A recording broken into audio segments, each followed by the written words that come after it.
नमस्कार, सुबह 9 बजे की खबरों के साथ मैं हूं प्रीति। एक नजर इस वक्त के हेडलाइंस पर। फंसे कर्ज से निपटने को लेकर सरकार सख्त। वित्त मंत्री ने कहा, बैंकों के एनपीए समाधान के लिए जल्द लागू होगी नीति। आरबीआई के साथ मिलकर तैयार किए उपाय।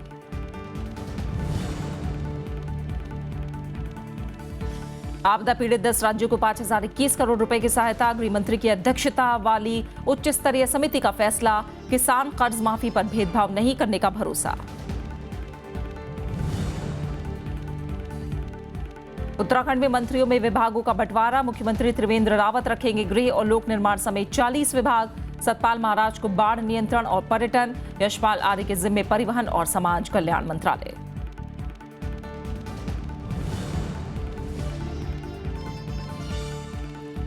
महाराष्ट्र में मरीजों की मुश्किलें बरकरार। सुरक्षा के भरोसे के बाद संगठन ने की काम पर लौटने की अपील। 40,000 डॉक्टर खत्म कर सकते हैं हड़ताल।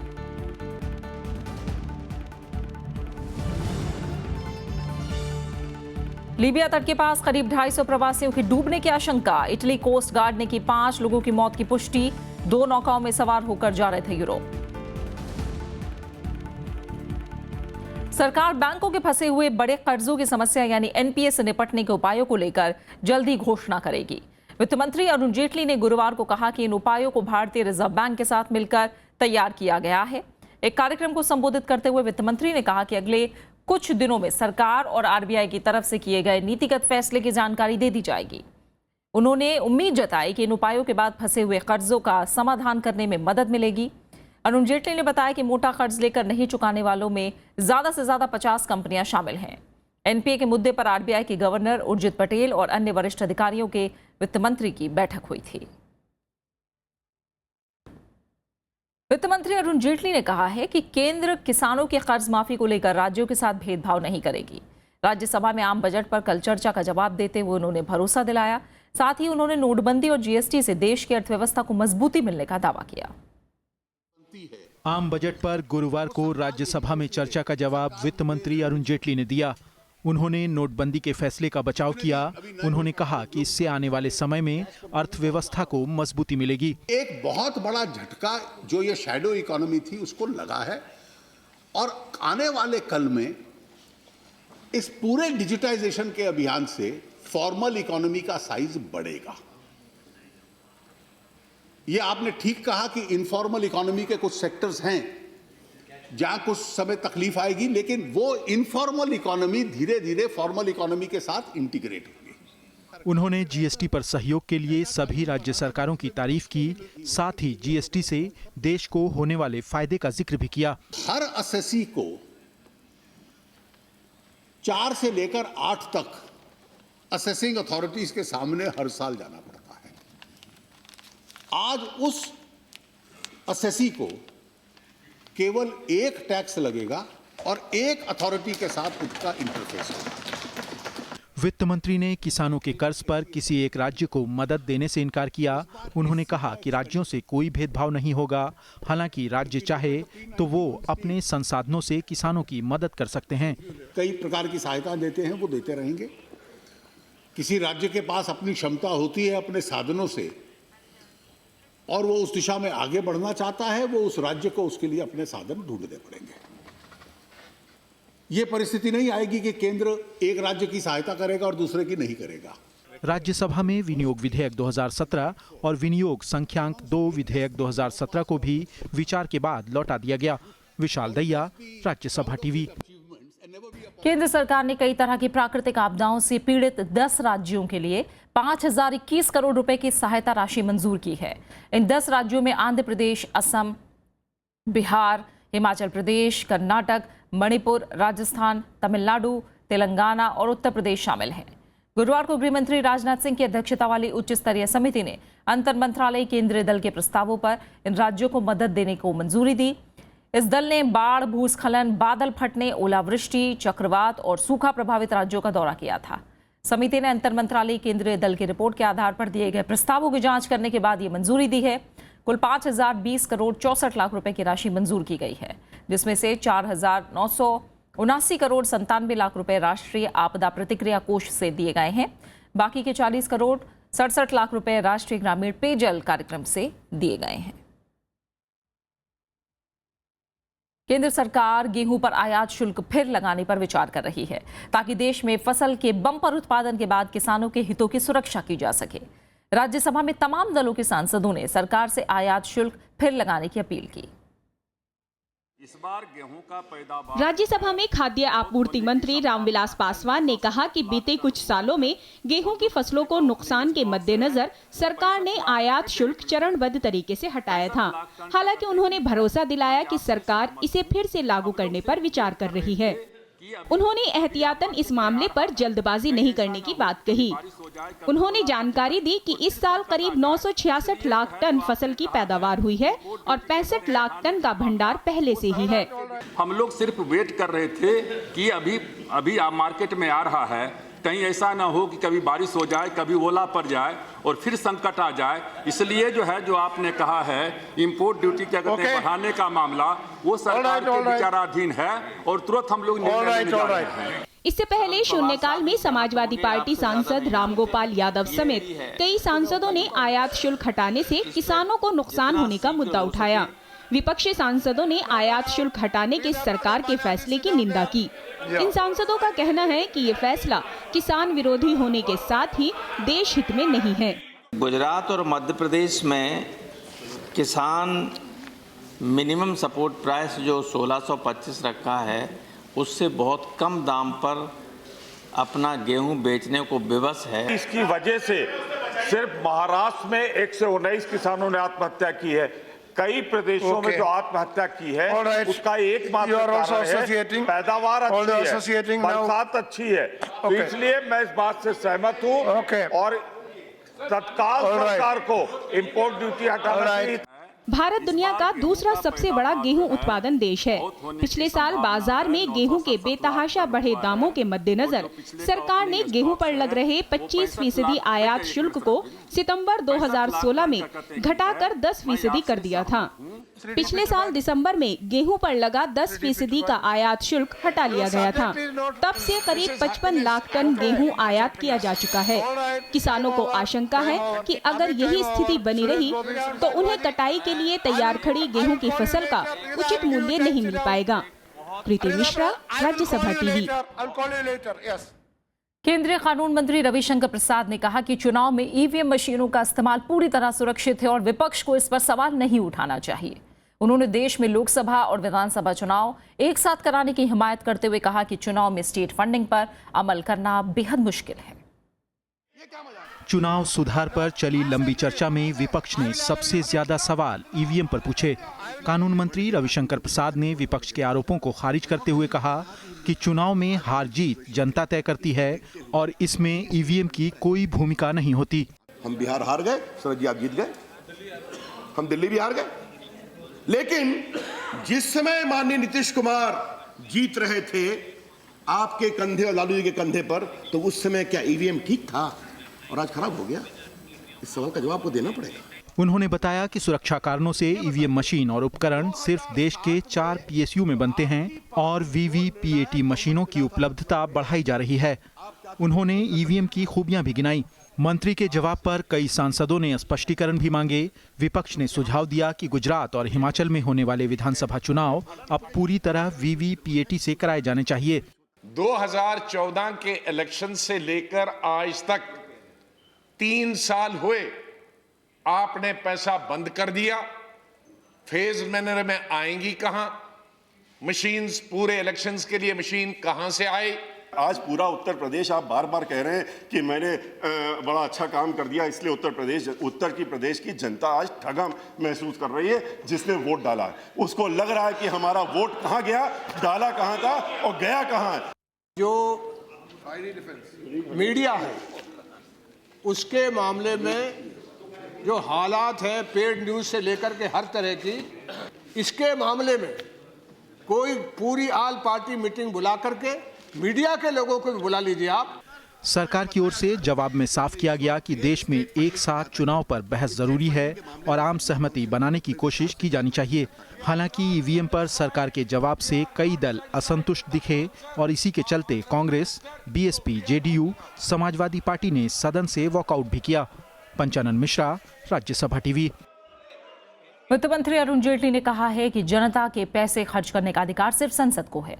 राज्यसभा में वित्त मंत्री का ये बयान पूर्व सांसदों को पेंशन और भत्ते पर सुप्रीम कोर्ट की टिप्पणी के बाद आया। वहीं विपक्षी सदस्यों ने भी कहा कि संविधान में विधायिका और न्यायपालिका के अधिकार स्पष्ट हैं। वित्त मंत्री ने कहा कि सिर्फ संसद ही ये तय कर सकती है कि जनता का पैसा कैसे खर्च किया जाए। ये अधिकार दूसरे संस्थानों के पास नहीं है। उन्होंने कहा कि संसद ही तय करेगी कि पूर्व सांसदों को कितनी पेंशन मिलेगी। And therefore, Parliament is the one and only authority that determines how public funds are to be spent. And this is an authority of Parliament that no other institution really can exercise that power. It's only Parliament which can exercise that power. वित्त मंत्री का ये बयान पूर्व सांसदों के वेतन और भत्तों पर सुप्रीम कोर्ट की टिप्पणी के बाद आया। विपक्षी सदस्यों ने भी टिप्पणी पर आपत्ति जताई। When a Supreme Court judge says 80% of ex-MPs are crorepati's, I think this is a very serious issue, sir. And with the greatest of respect, I have to say that this is an astonishing statement to come from the highest in the land, and which is one of the pillars of the democracy that you spoke about. पूर्व MP के वेतन, भत्ते, सुविधा आदि पर भी अब pension आज पे रेलवे की अरे कोई डिसीजन नहीं है, क्या बोलते हैं? चिमन होने रहा, गवर्नमेंट को नोटिस हो गई, 4 हफ्ते में गवर्नमेंट को जवाब देना है। ये तो हमारे ऐसा लग रहा है कि जैसे हम लोग खजाना लूटे ले रहे हैं। सुप्रीम कोर्ट ने पूर्व सांसदों के वेतन और भत्तों पर बुधवार को केंद्र और चुनाव आयोग को नोटिस जारी कर जवाब मांगा था। कोर्ट ने लोकसभा और राज्यसभा के महासचिवों को भी नोटिस भेजा है। कृति मिश्रा, राज्यसभा टीवी। विदेश मंत्री सुषमा स्वराज ने भरोसा दिलाया है कि H1B वीजा के मामले में भारतीय आईटी इंजीनियरों को चिंतित होने की जरूरत नहीं है। उन्होंने राज्यसभा को कहा कि सरकार भारतीय नागरिकों और आईटी क्षेत्र के हितों की रक्षा के लिए गंभीर है और इस मामले में शीर्ष स्तर पर अमेरिका से बातचीत कर रही है। राज्यसभा में प्रश्नकाल के दौरान पूरक सवालों के जवाब में विदेश मंत्री सुषमा स्वराज ने कहा कि अमेरिका में अवैध रूप से रह रहे लोगों के खिलाफ ट्रंप प्रशासन के कदमों पर नजर रखी जा रही है। सदस्यों की चिंता पर विदेश मंत्री ने कहा कि अमेरिकी कांग्रेस में H1 वीजा और L1 वीजा से जुड़े 4 विधेयक पेश किए गए हैं, लेकिन ये अभी तक पारित नहीं हुए हैं। विदेश मंत्री ने कहा कि राजनयिक स्तर पर पूरी कोशिश की जा रही है कि ये विधेयक पारित न हो। जहाँ तक H1B और L1 वीज़ा का सवाल है, हम लोग इसमें लगे हुए हैं, बातचीत लगातार कर रहे हैं कि किसी भी तरह से भारतीय आईटी इंडस्ट्री और यहाँ के प्रोफेशनल्स का हित प्रभावित नहीं होना चाहिए। और हम उन्हें ये कह रहे हैं, जैसे मैंने पहले कहा, कि वो आपकी नौकरियाँ नहीं ले रहे, वो आपकी अर्थव्यवस्था में योगदान कर रहे हैं। विदेश मंत्री ने बताया कि अमेरिका ने भारत को 271 लोगों की एक सूची दी है। अमेरिका का दावा है कि ये उनके यहाँ अवैध रूप से रह रहे भारतीय हैं। विदेश मंत्री ने दावा किया कि सरकार ने इसे स्वीकार नहीं किया और अमेरिका से ज्यादा ब्यौरे की मांग की गई है। जो हमें लिस्ट दी गई है वो केवल 271 लोगों की दी गई है, लेकिन उस 271 की लिस्ट भी हमने मानी नहीं। हमने कहा हमें डिटेल्स दीजिए, हम क्यों राष्ट्रीयता की जांच करेंगे, उसके बाद उनको डिपोर्टेशन के लिए हम लोग इमरजेंसी सर्टिफिकेट देंगे। विदेश मंत्री ने कई सदस्यों की इस चिंता को खारिज किया कि डोनाल्ड ट्रंप के सत्ता में आने के बाद अमेरिका की नीतियों में बदलाव आया है। कृति मिश्रा, राज्यसभा टीवी। केंद्रीय कैबिनेट ने बड़े फैसले के तहत राष्ट्रीय पिछड़ा वर्ग आयोग की जगह नया आयोग बनाने का फैसला किया है। आधिकारिक सूत्रों के मुताबिक प्रधानमंत्री की अध्यक्षता में हुई कैबिनेट की बैठक में कल सामाजिक और शैक्षिक रूप से पिछड़े वर्गों के लिए राष्ट्रीय आयोग NSEBC के गठन को मंजूरी दी गई। इस आयोग को संवैधानिक संस्था का दर्जा मिलेगा और इसके लिए सरकार अनुच्छेद 338B को जोड़ने के लिए संविधान संशोधन विधेयक संसद में पेश करेगी। संविधान में अनुच्छेद 342A भी जोड़ा जाएगा, जिससे ओबीसी की केंद्रीय सूची में जातियों को शामिल करने या बाहर निकालने के लिए संसद की मंजूरी जरूरी होगी। साथ ही सामाजिक और शैक्षिक पिछड़े वर्ग को परिभाषित करने के लिए अनुच्छेद 366 में नया खंड 26C भी जोड़ा जाएगा। आधार कार्ड की केंद्रीकृत डेटाबेस प्रणाली पूरी तरह सुरक्षित है। भारतीय विशिष्ट पहचान प्राधिकरण ने नागरिकों को इसका भरोसा दिया है। किसी भी संभावित गड़बड़ी से बचने के लिए कई स्तरों वाली सुरक्षा व्यवस्था सुनिश्चित की गई है। प्राधिकरण के मुख्य कार्यकारी अधिकारी अजय भूषण पांडे के मुताबिक आधार के जरिए सरकारी योजनाओं में सब्सिडी का दुरुपयोग रुका है। 2010 में शुरुआत के बाद 99% वयस्क आबादी को आधार कार्ड मुहैया करा दिया गया है। खबरें जारी है, लौट रहे हैं एक छोटे से ब्रेक के बाद।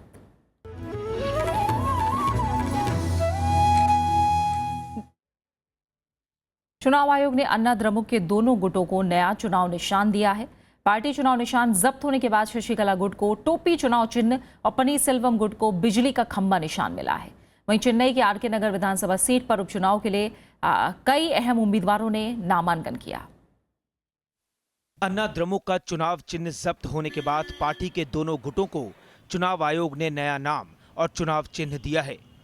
वीके शशिकला की अगुवाई वाला गुट अन्ना द्रमुक अम्मा पार्टी के नाम से चुनाव लड़ेगा। पार्टी ने चुनाव चिन्ह के लिए टोपी का चयन किया है। ओ पनीरसेल्वम धड़ा अन्ना द्रमुक पुरातची थलावई अम्मा के नाम से मैदान में उतरेगा। इस गुट ने बिजली का खंभा चुनाव चिन्ह लिया है। This is a temporary phenomena which we are facing now. In that they are given the hat symbol has given. The hat symbol is a temporary thing. 2 leaves is going to, is our symbol. Soon, when they are here next year is going to take place on 17th April. At that time, the truth will come.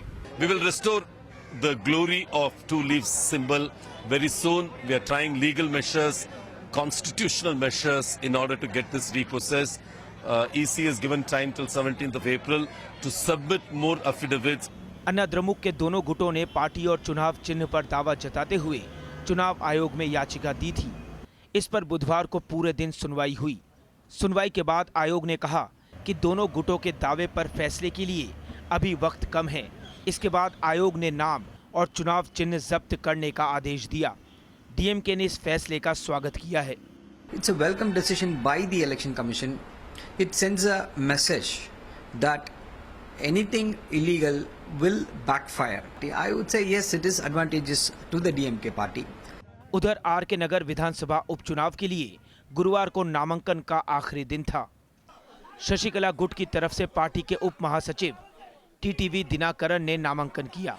Panneerselvam गुट के उम्मीदवार ई मधुसूदनन ने भी पर्चा दाखिल किया। BJP की तरफ से उम्मीदवार जी अमारन ने भी पर्चा भरा। जय ललिता की भतीजी दीपा जया कुमार ने भी नामांकन किया। डीएमके उम्मीदवार एम गणेशन ने बुधवार को नामांकन किया था। जय ललिता के निधन के बाद ये सीट रिक्त हुई है। यहां मतदान 12 अप्रैल को होगा। Bureau report, Rajya Sabha TV. Tamil Nadu Vidhan Sabha के स्पीकर पी धनपाल के खिलाफ अविश्वास प्रस्ताव कल गिर गया। डीएमके के इस प्रस्ताव के खिलाफ 122 वोट पड़े, वहीं पक्ष में 97 वोट पड़े। डिप्टी स्पीकर पीवी जयरामन ने इस्तीफे की घोषणा की। इससे पहले इस बात की उन्होंने घोषणा की है और इससे पहले डिप्टी स्पीकर ने 2 बार ध्वनिमत से प्रस्ताव खारिज करने की घोषणा की, लेकिन डीएमके ने मत विभाजन की मांग की। अविश्वास प्रस्ताव के पक्ष में डीएमके के अलावा कांग्रेस और आईयूएमएल ने भी वोट किया। वोटिंग के दौरान पनीरसेल्वम गुट के विधायक मौजूद नहीं थे। शपथ ग्रहण के बाद 5 दिन बाद उत्तराखंड के मुख्यमंत्री त्रिवेंद्र सिंह रावत ने मंत्रिपरिषद के कामकाज का बंटवारा कर दिया है। गुरुवार देर शाम मुख्यमंत्री ने मंत्रिमंडल के मंत्रियों को विभागों की जिम्मेदारी सौंपी। गृह, ऊर्जा, स्वास्थ्य और लोक निर्माण जैसे अहम विभागों समेत मुख्यमंत्री ने अपने पास 40 विभाग रखे हैं। प्रदेश के चौबट्टा खाल से विधायक सतपाल महाराज को सिंचाई, बाढ़ नियंत्रण, पर्यटन और संस्कृति मंत्रालय सौंपे गए हैं। पिथौरागढ़ से विधायक प्रकाश पंत को संसदीय कार्य, वित्त, उत्पाद, वाणिज्यिक और मनोरंजन कर आबकारी विभाग दिए गए हैं। कोटद्वार से विधायक और कद्दावर नेता हरक सिंह रावत को वन और वन्य जीव, श्रम, आयुष मंत्री बनाया गया है। कांग्रेस छोड़कर बीजेपी में शामिल हुए यशपाल आर्य को परिवहन, समाज कल्याण और अल्पसंख्यक कल्याण, छात्र कल्याण मंत्रालय मिला है। हरिद्वार से विधायक मदन कौशिक शहरी विकास, जनगणना, आवास और निर्वाचन मंत्री बनाए गए हैं। गदरपुर से लगातार चौथी बार विधायक अरविंद पांडे को विद्यालय शिक्षा, खेल, युवा कल्याण और पंचायती राज विभाग मिले हैं। सुबोध उनियाल को कृषि, कृषि विपणन, कृषि शिक्षा और रेशम विकास का मंत्रालय का जिम्मा मिला है। राज्य मंत्री रेखा आर्य महिला कल्याण और बाल विकास, पशुपालन, मत्स्य पालन मंत्री बनाई गई हैं। राज्य मंत्री धन सिंह रावत को सहकारिता, उच्च शिक्षा, दुग्ध विकास विभाग सौंपे गए हैं। उत्तराखंड विधानसभा चुनाव में बीजेपी को 70 में से 57 सीटें मिली थी, जिसके बाद पार्टी ने त्रिवेंद्र सिंह रावत को मुख्यमंत्री पद के लिए चुना। रावत ने 18 मार्च को 7 कैबिनेट मंत्री और 2 राज्य मंत्रियों के साथ शपथ ली।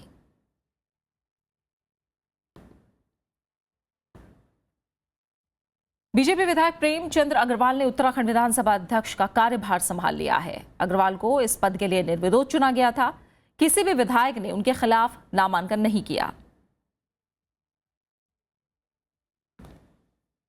56 साल के प्रेमचंद अग्रवाल तीसरी बार ऋषिकेश से विधायक बने हैं। महाराष्ट्र में मरीजों की मुश्किलें बरकरार हैं। सुरक्षा की मांग को लेकर हड़ताल पर चल रहे डॉक्टर काम पर नहीं लौटे हैं। गुरुवार को मेडिकल एसोसिएशन रेजिडेंट डॉक्टरों के समर्थन में उतर आया। मेडिकल टीचर्स एसोसिएशन ने मांगे नहीं माने जाने पर सामूहिक इस्तीफे की चेतावनी दी थी। हड़ताल पर गए डॉक्टरों ने सरकार से लिखित में सुरक्षा का आश्वासन मांगा। हालांकि हाईकोर्ट के आदेश और राज्य सरकार से सुरक्षा के भरोसे के बाद Maharashtra association of resident doctor ने अपील की है कि सामूहिक छुट्टी पर गए तमाम डॉक्टर तत्काल काम पर लौट आएं। वहीं केंद्रीय स्वास्थ्य मंत्री जेपी नड्डा ने राज्यों से डॉक्टरों की सुरक्षा में सुधार करने के लिए कदम उठाने को कहा है। गुरुवार को बॉम्बे हाईकोर्ट ने विरोध प्रदर्शन कर रहे रेजिडेंट डॉक्टरों से तुरंत काम पर लौटने को कहा था।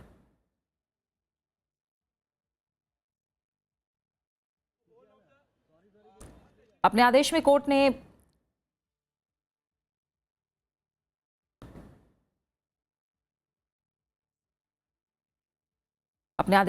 यह भी कहा है कि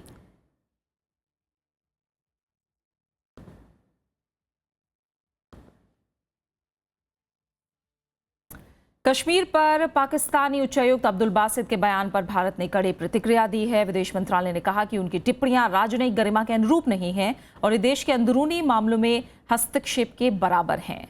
विदेश मंत्रालय ने पाकिस्तान को नसीहत दी कि वो अपनी धरती से आतंकवाद के खतरे का समाधान करें, जिससे दूसरे देशों के साथ उसके संबंध खराब हुए हैं। विदेश मंत्रालय के प्रवक्ता गोपाल बागले ने कहा कि उनके बयान सरासर अनुचित हैं। गुरुवार को पाकिस्तान दिवस के अवसर पर आयोजित एक समारोह में अब्दुल बासित ने कश्मीर को लेकर एक बार फिर विवादित बयान दिया था।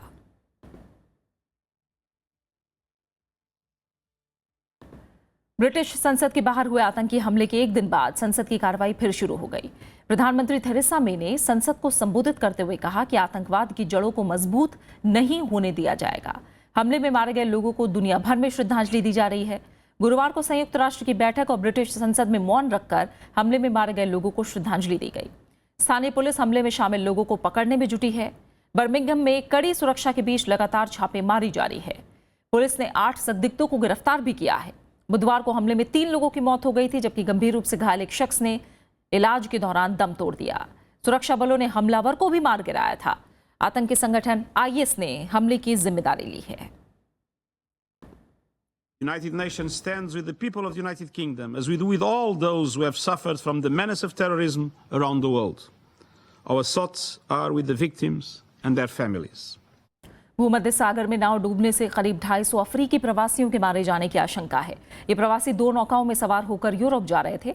समुद्र में लीबिया तट से 15 मील दूर 5 शवों को बरामद किया गया है। स्पेन के प्रोएक्टिवा ओपन आर्म्स नाम के एक सहायता दल ने जानकारी दी है। इटली कोस्ट गार्ड ने भी 5 लोगों की मौत की पुष्टि की है। डूबकर मारे गए अफ्रीकी लोगों की उम्र 16 से 25 साल के बीच है। लापता लोगों की तलाश की जा रही है। पिछले साल भी नाव डूबने की घटनाओं में 5000 प्रवासियों की मौत हो गई थी। ये लोग यूरोप पहुंचने की कोशिश कर रहे थे। उपराष्ट्रपति मोहम्मद हामिद अंसारी ने कल एमिटी लॉ कॉलेज के छात्रों से मुलाकात की। इस दौरान transgender persons protection of rights bill 2016 पर भी चर्चा की गई। छात्रों के मुताबिक इस कानून ने समलैंगिकों को समाज में दर्जा दिलाया है, लेकिन अभी भी इसमें सुधार की गुंजाइश है। उपराष्ट्रपति ने कहा कि संसद की याचिका समिति के सामने इन सुझाव को रखा जा सकता है। महिलाओं के मुद्दे पर बेहतरीन पत्रकारिता करने वाले पत्रकारों को कल दिल्ली में सम्मानित किया गया। लाडली मीडिया अवार्ड में कई पत्रकारों को उनकी रिपोर्ट के लिए पुरस्कार दिया गया।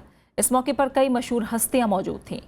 लाडली मीडिया अवार्ड की शुरुआत 2007 में हुई थी। तब से हर साल ये अवार्ड पॉपुलेशन फर्स्ट नाम के गैर सरकारी संस्था मीडिया कर्मियों को देती है। अवार्ड देने का मकसद महिलाओं के मुद्दों को मीडिया में बढ़ावा देना है।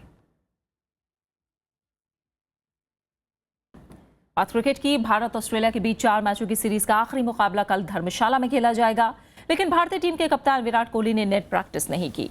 गुरुवार को प्रैक्टिस के दौरान कोहली मैदान पर तो आए, लेकिन नेट पर बल्लेबाजी नहीं की। कोहली को रांची में ऑस्ट्रेलिया के खिलाफ पहली पारी में फील्डिंग के दौरान चोट लगी थी। ऐसे में कवर के तौर पर मुंबई के युवा बल्लेबाज श्रेयस अय्यर को बुलाया गया। 4 टेस्ट मैचों की सीरीज में दोनों टीम 1-1 से बराबरी पर है, जबकि दोनों के बीच एक टेस्ट मैच ड्रॉ हो गया था। बात मौसम की। राजधानी दिल्ली में गर्मी ने पिछले 7 साल का रिकॉर्ड तोड़ दिया है। गुरुवार को दिल्ली में पारा 37 डिग्री के पार रहा। मार्च के महीने में कल का दिन सामान्य के मुकाबले 7 डिग्री सेल्सियस ज्यादा गर्म रहा। बीते 7 दिनों में दिल्ली का पारा 13 डिग्री चढ़ा है, जबकि पिछले 4 दिनों में बढ़ोतरी 7 डिग्री की है। मौसम विभाग के मुताबिक 20 मार्च को दिल्ली में अधिकतम तापमान 30.5 डिग्री सेल्सियस था, जबकि 23 मार्च को 37.4 डिग्री सेल्सियस। न्यूनतम तापमान 18.4 डिग्री रहा। मौसम विभाग के मुताबिक राजस्थान की ओर से आने वाली गर्म हवाओं के चलते दिल्ली और एनसीआर गर्मी और तेजी से यहां बढ़ेगी। अगले कुछ दिनों में पारा 39 डिग्री सेल्सियस तक पहुंचेगा। वहीं उत्तर भारत के दूसरे हिस्सों में भी गर्मी का असर बढ़ता जा रहा है। पहाड़ी राज्य हिमाचल प्रदेश में भी मौसम विभाग ने गर्मी के और बढ़ने का अनुमान जताया है।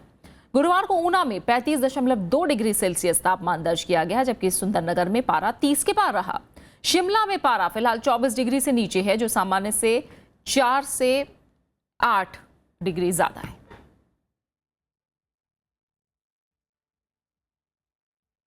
आज वर्ल्ड ट्यूबरक्लोसिस डे है। इस साल की theme united to end TB रखी गई है।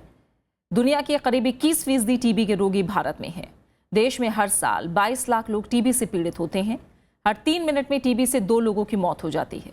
सही इलाज नहीं लेने पर एक साल में एक रोगी 10 से 15 लोगों में टीबी फैला सकता है। 2 हफ्ते या उससे ज्यादा समय तक खांसी होने पर जल्द जांच कराएं। बलगम की जांच 2 बार कराने पर फेफड़ों की टीबी का पता लग सकता है। सही इलाज से इस बीमारी से छुटकारा मिल सकता है। डॉट्स का कोर्स बीमारी को लाइलाज होने से बचाता है। दुनिया भर में भारत समेत 205 देशों में टीबी का इलाज हो रहा है। जरूरत है जागरूक रहने की और सही इलाज की।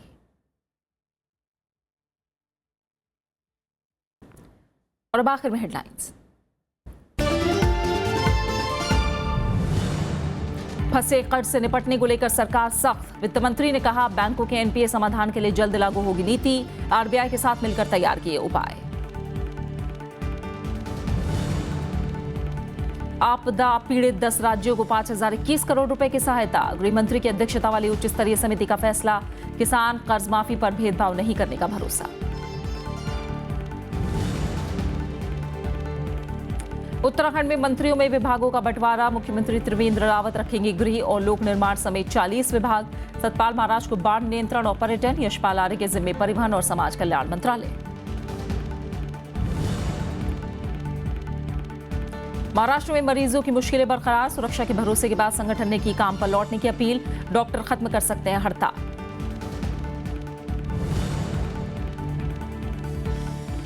लीबिया तट के पास करीब 250 प्रवासियों के डूबने की आशंका। इटली कोस्ट गार्ड ने की 5 लोगों की मौत की पुष्टि। 2 नौकाओं में सवार होकर जा रहे थे यूरोप।